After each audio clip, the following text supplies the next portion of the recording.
Picture living in a town where you're the mayor, the bartender, the librarian, and the only resident. Sounds like a surreal movie plot, right? Welcome to Monowi, Nebraska, the smallest incorporated town in the United States, where this is 100% real life. This tiny town has a population of exactly one. Elsie Eiler. Yep, just Elsie. She's in charge of everything, from approving the town budget to running the Monowi Tavern and keeping the library stocked with over 5,000 books. Can you believe it? She even files taxes to keep the town legally incorporated all by herself. Most of us can barely handle doing taxes for one household. Imagine doing it for an entire town. Monowi wasn't always a one-woman show. Decades ago, it was home to a bustling community. But as people moved away and time took its toll, Elsie and her husband, Rudy, were the last ones left. After Rudy unfortunately passed in 2004, Elsie became the town's lone keeper. She turned his book collection into the Rudy Memorial Library, and she still serves beers at the tavern, where tourists and road trippers drop in just to say they've been to America's one-person town. That sounds crazy, right? But Monowi isn't just a quirky roadside attraction. It's a symbol of fierce independence and the human spirit. Elsie's story reminds us that a town is more than numbers. It's about heart, dedication, and the will to keep going. You might not believe this, but Monowi proves that sometimes one person really can make a whole town thrive. What if your living room ceiling were a giant slab of rock straight from a cliff? Sounds risky, maybe even impossible, right? Setenil de las Bodegas is a jaw-dropping town in southern Spain that's literally built into and beneath massive rock formations. Here, nature isn't just a backdrop. It's part of the architecture. The streets weave under huge stone overhangs. Cafes and homes are tucked beneath rock ceilings. Walk down the main street and you'll see a boulder looming over your head as casually as a streetlight. Can you believe it? In Setenil, rock isn't something to avoid. It's something to live inside of. This isn't some modern design stunt either. Setenil has existed for centuries. Originally settled for its natural protection from harsh weather and invading armies, the town evolved into a living harmony between man and geology.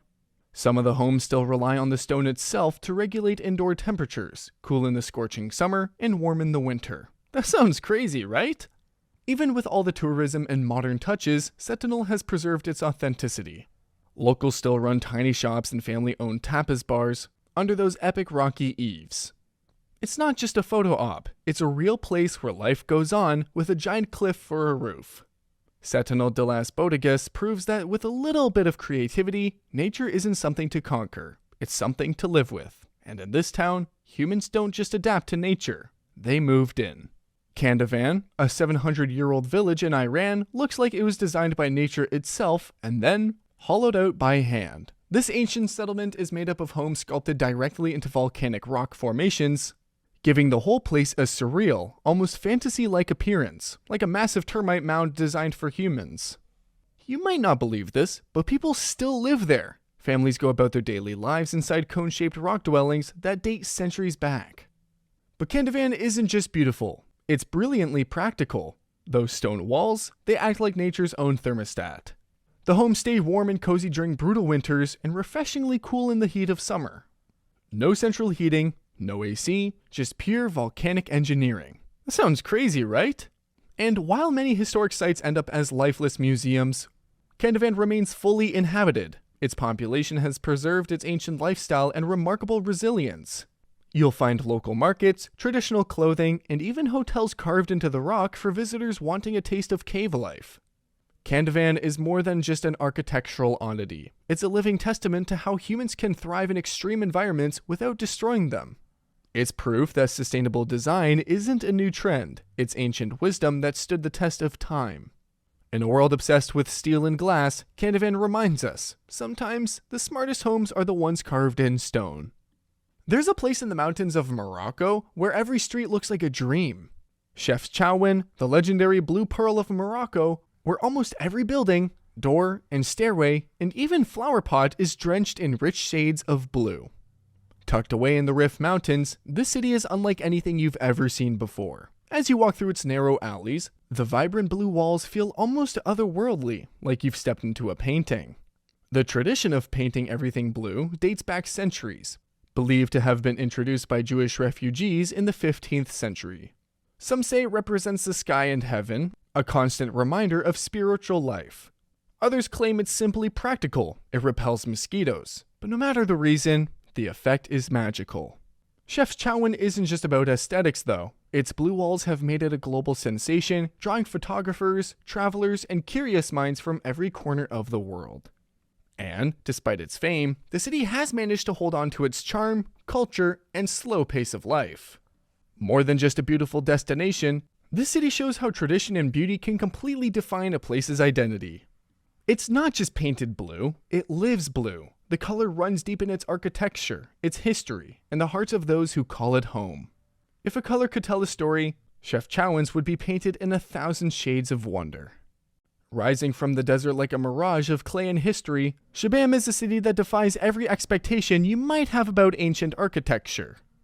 Dubbed the Manhattan of the desert, this Yemeni marvel features towering mud brick buildings, some reaching up to 11 stories tall, all constructed centuries ago. You might not believe this, but these are the world's first high-rise buildings, built in the 16th century. And yes, they're made entirely of mud. In an environment where space was limited and flooding posed a constant threat, the people of Shibam adapted by building upward, not outward. Each tower acts as a home, a fortress, and a statement of survival against the harsh desert climate. While modern cities lean on steel and glass, Shibam's vertical skyline relies on earth, straw, and an ingenious understanding of natural insulation. Despite the fragile material, these structures have stood for hundreds of years because of continuous community care and periodic restorations. Recognized as a UNESCO World Heritage Site, Shibam isn't just a city, it's a living time capsule of human resilience and innovation. Can you imagine skyscrapers made of mud surviving the tests of time? That sounds insane, right? Yet here they stand, quietly dominating the desert horizon. Shibam is proof that urban brilliance didn't begin with blueprints and bulldozers. It began with mud, courage, and vision. What if you lived in a place where the sun disappears for months and then never sets for the rest of the year?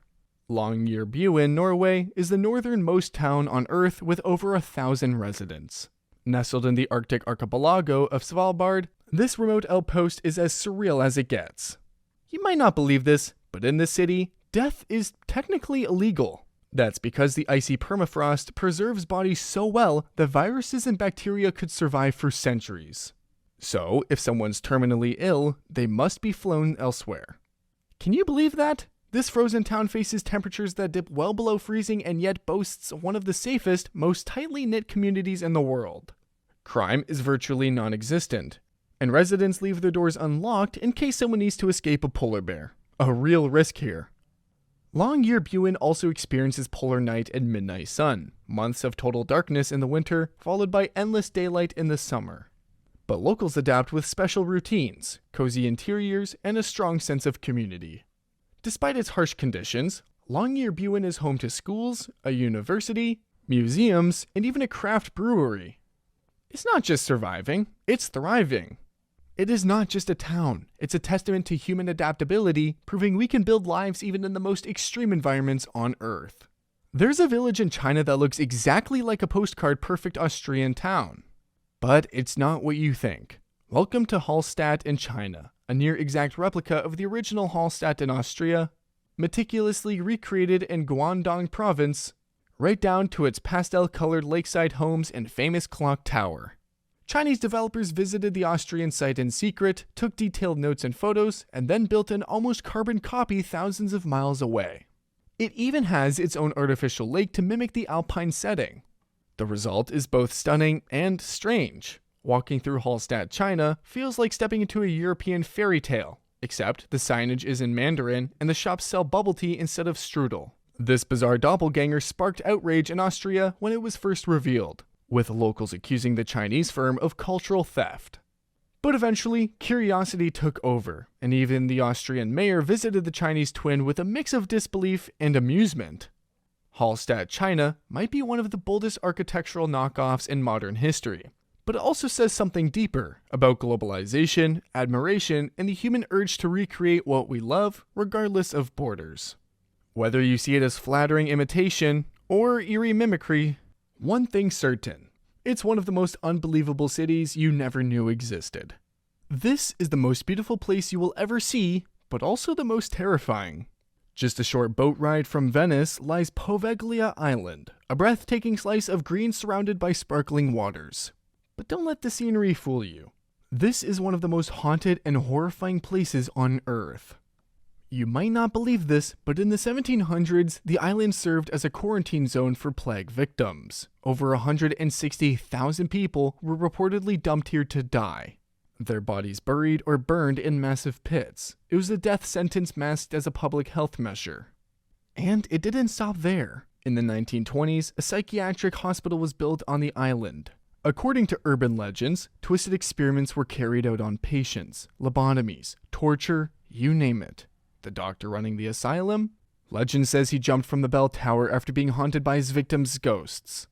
That sounds terrifying. Today, Poveglia is completely abandoned. Locals refuse to set foot on the island, and fishermen steer their boats far from its shores, terrified of dredging up human remains. The soil is said to be 50% human ash, and eerie screams have reportedly been heard echoing from the ruins. Poveglia isn't just a ghost story, it's a historical nightmare frozen in time and one of the most unbelievable places you never knew existed. Which of these unbelievable cities would you want to visit? I won't be visiting Poveglia Island, that's for sure. Let me know in the comments below, and don't forget to subscribe for more fascinating content about the world.